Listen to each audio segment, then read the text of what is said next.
ka anyị were ire anyị gụọ eze anyị ọnụ ndị Igbo ebee ka amamife anyị dị onye na-akpa ego ya na-akpa uche ife niile a na-akọ bụ na ha menyenwe onye Igbo ọchịchị na kpuo naba negodu ife a na-eme mgbe anyị ejiri ọchịchị negodu ka esi jide obodo na-aghasa kama onye Igbo ya baịkwa ya obodo aghasa si ife ọpụta bụ ka anyị kwuo ka anyị si edozi be anyị ebe a ka m kwụ ka anyị begodo doziwegodo anyị Igbo ka anyị megodo ka akụrụ ụlọ ka anyị were ofu obi ka anyị fụ na onwe anyị n'anya onye emejọ onye gbagharụ onye ru ya gbagharụ nwanne ya ofu obi ịdị n'otu igwe bụ ike ọkwa be nna ka a na-ekwu okwu ya otu a ka ndị Igbo dị ewe nye anyị ya that we are parasites, that we are useless, that they are going to teach us a lesson 2027, that even if Tinubu excelled me something, my Calabar lecturer once told me something. He said, never ever in your life trust a Yoruba land. He said, if a Yoruba man shake your hand, he mean maybe or no. While in your heart, he mean yes. While in his heart, he mean no. He said, if a Yoruba man nod his head, he mean no. They are hypocrite in nature. There were some palliatives, or AJ breaking fast for Lent and Ramadan. The Imo we are living in today, if we all be honest to ourselves, is the best Imo we have ever seen. Oh, yeah. We are not stupid people. We are not hopeless people. We see and we understand and we feel. Even if you don't see, you can feel that there is a proper breeze blowing around Imo. I want to in a very special way thank you so much for this wonderful privilege you have given to us. Excuse me. This is a check of 200 million to purchase the nomination form of His Excellency Country 27. You will guide us, you will direct us, you will lead us. The money is there. You pray for us. You tell us when to go and when to stop. Excellency, you come accordingly.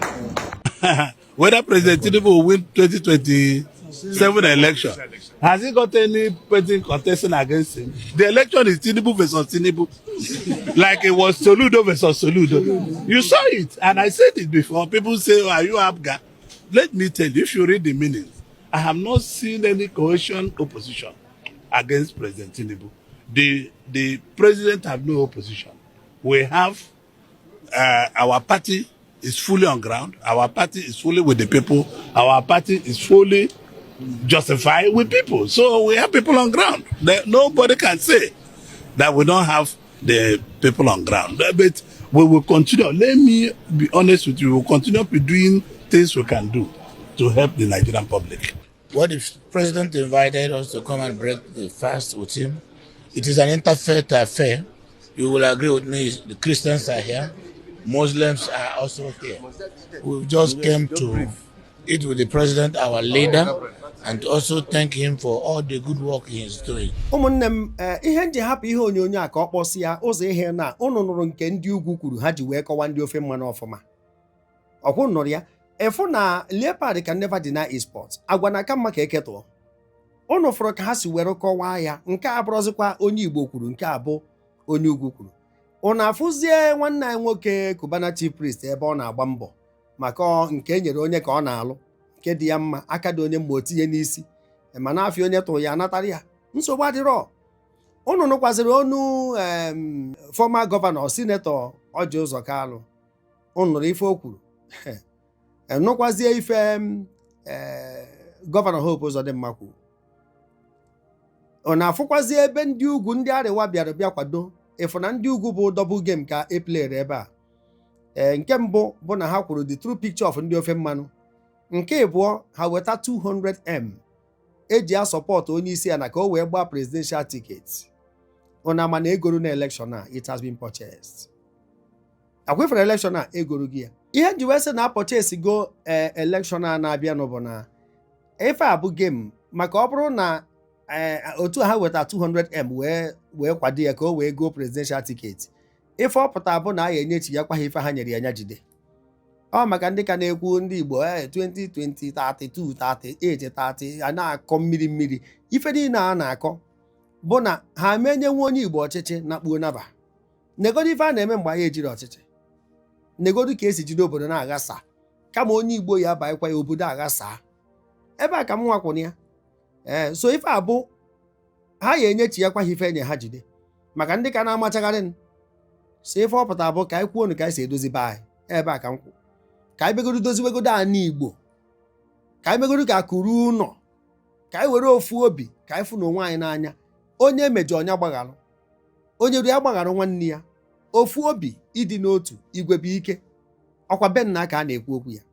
Otu a ka ndị Igbo dị wee nye anyị ya. Onye ọ na ya dị etinye ọkpa na bọọlụ amara ọkpa ya enye gol. Anyị amapụrụ ka obodo anyị esi wee jedebe.